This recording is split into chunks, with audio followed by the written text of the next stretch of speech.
Hello, team. Welcome to week 2 of the Intern program, where we'll be focusing on careers on the golf course. So let's begin with the progression on the golf course. So right now, you guys are interns, you're seasonal team members down here. At the end of the summer, if you decide you want to pursue turf management as a career, we're going to highly encourage you to attend a turfgrass management program, such as 2-year program at Rutgers, or there's programs at Penn State, Del Valle, a couple other universities in the area that offer really good turf-specific programs.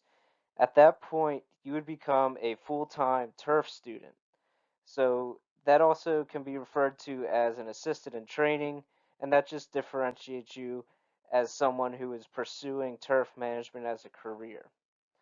Conversely, you can become a full-time team member and maybe not go to school right away, but you're going to increase your competency and cross train and become someone who can do just about every job on the golf course, and you'll intend to eventually go and get some education in turfgrass management. Once you have a certificate or a degree specific to turf management, then you become eligible and qualified for superintendent positions. And the steps to becoming a superintendent include becoming a second assistant superintendent or an assistant superintendent, and then eventually progressing to the rank of superintendent. So, on big courses that have maybe 36 holes or something, each of the 18 will have a superintendent, usually, and then overseeing the whole course will be a director of golf course operations, or sometimes that's referred to as a director of agronomy, something of that nature. But on an 18-hole facility, the superintendent may also be referred to as the director of golf course operations. So at Laurel Creek, John is the superintendent and also the director of golf course operations. So that's just a little preview of how to advance in the field. As I mentioned, cross training is an extremely important thing in progressing on the golf course. So, a completely cross trained individual will be a team member versed in all procedures and competent on all equipment. And this takes several years to achieve. So, our intention this summer is to introduce you to as many of the jobs on the golf course as possible. And that's primarily, as you already have experienced, going to come through hand mowing, bunker raking, triplex operation, and moving forward, there's going to be course setup, hand watering, and a few other jobs that we hope to have you trained and competent at by the end of this summer. And that'll put you on a projection to become more cross trained. Additional to cross training are some specialty jobs on the golf course, and these include the equipment technician, the irrigation technician, and a spray technician. So, an equipment technician will obviously be a mechanic who specializes in small engines or golf course specific equipment. Irrigation technician is an individual who is certified to work on our golf course irrigation system, and they will have a knowledge of how to solve just about any run of the mill irrigation problem that pops up. And the spray technician is responsible for executing the chemical program and plant protectant product program for the golf course. These specialties will be covered in the coming weeks. Equipment technician next week, irrigation technician the following week, and then spray technician will be on week 6. My goal for your first year at Laurel Creek is to have competency using our hand mowers, our triplexes, and our sand pros. Having those 3 competencies will allow you to get a pretty good diverse set of jobs on the golf course during the week. You're not going to every day come in and have to hand mow, not going to come in and have to do bunkers every day. We can switch you up throughout the week and you'll have a diverse work experience from that respect. Um, Moving forward, one thing we haven't touched on yet is our hand watering, which as we get into the summer will become much, much more important. So we will be covering hand watering in week 4 with the irrigation technician slides. So that's coming. And then in week 5, which is the week of our member guest tournament, we will be going through the golf course setup procedure. So by the end of June, I'm hoping to have everybody competent in these 5 jobs, and that'll lead to some diverse experiences on the golf course this summer. And by the end of the summer, I would hope everybody is able to drive one of our manual transmission vehicles because that is just a valuable skill to have on a golf course. By now, everyone has received on-the-job training with respect to Flex 21 operation.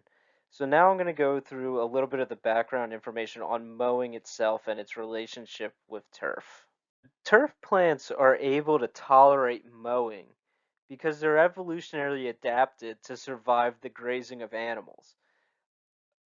And regardless of the technological advances and how clean the cuts are, mowing is always a stress to the plant. So the reason we can mow turf is plants have evolved that the crown, which is the growing point of the plant, is located near the soil surface. So the leaf tissue that raises up and creates that canopy, no growth is originating there. So when that is chopped off, it'll grow back because the growing point is below that area. Additionally, turf has a unique ability to increase their density below the mowing height. So if you consistently mow at the same height, the turf will naturally become more dense, which creates a surface for putting or a surface for a fairway, something like that. So evolutionarily, we're on the right side by mowing frequently.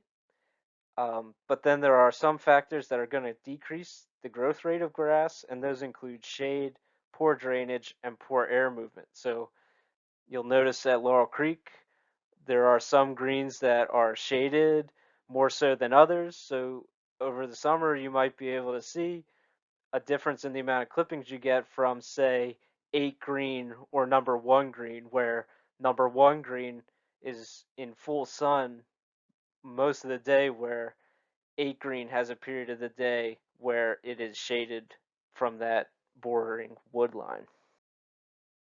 So this figure demonstrates the relationship between rooting depth and height of cut. So you see longer cut grass has deeper root system, and as you decrease the height of cut, your root system also goes less deep into the soil. So like I said, mowing is always a stress to the plant for a few different reasons. Number one, as you mow, you're removing water, nutrients, and photosynthetic tissue. When you take those leaf blades away, that amount of area was once producing carbohydrates for the plant. Now those are removed from the system. Additionally, the rooting system is responsible for bringing nutrients and minerals out of the soil as well as water out of the soil to the plant. So when you mow really low, your rooting system is going to be less effective at bringing water into the plant, bringing nutrients. Therefore, that's going to require more management increases. So that's why the putting greens are spoon-fed fertilizer throughout the season, is as we keep the mowing height so low, the rooting system isn't as effective at pulling necessary nutrients from the soil, so those nutrients have to be applied. So decreasing height increases the need for artificial inputs. So the height of cut impacts the frequency of mowing. So the greens are maintained at Laurel Creek at 1/10 of an inch. Therefore, we mow them daily. And the reason for that is to maintain healthy plants, more than 1/3 of the leaf tissue should not be removed in a single mowing. So at 1/10 of an inch, the greens will exceed that 1/3 threshold very quickly. Therefore, they must be mowed on a daily basis so we're not causing injury by removing too much tissue. Fairways, rough, fescue rough, as you increase your height, the frequency of mowing can decrease. So tees and fairways at Laurel Creek are mowed at 1/8 of an inch, and they're mowed 2 to 3 times per week, depending on how much growth we're experiencing. The rough is maintained around 2 inches at Laurel Creek, and as you've seen, the 4500 essentially mows continuously, where every piece of rough is typically covered maybe 2 to 3 times per week. And then the fescue rough, which is a hazard and penal area, is allowed to grow to almost a foot, and that may be mowed once, twice a season, if that. So the last thing we'll touch on for mowing with this week is bench setting versus effective height of cut. So the bench setting is the height that the mower is set at in the shop on a lift. It's exactly what we want it to be. Out in the field on the green itself, the effective height of cut is normally lower than that. So the weight of the machine and the moisture level of the soil is going to impact how low that turf is actually cut.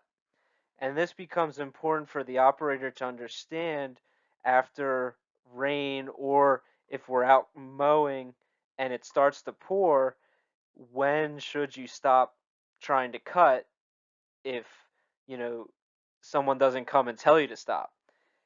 The general rule is if you step on the putting surface and water pools around your shoe, then the green is probably too wet to mow, and mowing through that turf will cause damage. Um, so we will definitely try to communicate when it becomes unsafe to mow, but understanding that you're mowing lower than what the mower is set at is important for understanding how you can negatively impact the health of the turf under unideal conditions. To wrap up, I'm going to just discuss a couple specifications from the USGA with respect to bunkers. Obviously, included in this week is the bunker procedure, and everyone has gotten some on the job training on the Sand Pro and during the bunker run. So, if you have any questions on procedures with bunkers or procedures with hand mower operation, please feel free to reach out this week. As always, we are here to answer any questions you may have. By definition, bunkers are a hazard. Despite this designation, they must still be playable and fair. This is challenged by the different definitions of playable and fair that you'll find from different players. So, for example, a low handicap player typically prefers a firm bunker surface so that they can generate spin on the ball, whereas a high handicap player may not be able to generate the club speed to get through a firm layer of sand, and they will prefer softer bunker flats. So, we have to find somewhere in the middle to maintain our bunkers to accommodate the expectations of as many players as possible. We do that by just, we do that by raking just about every day, and sometimes we will spin the bunkers a little tighter to really fluff them up if some comments are trending towards too firm, or if they're too firm, we can add a layer of sand and integrate new sand into the existing sand, and that's going to fluff up and create a softer bunker flat. So there's a couple different ways to respond to the varying expectations. Overall, we tend to maintain the bunkers at a 4-inch depth and relatively firm. So that concludes this week's presentation. If you have any questions, feel free to reach out, and let's have a great week, everybody.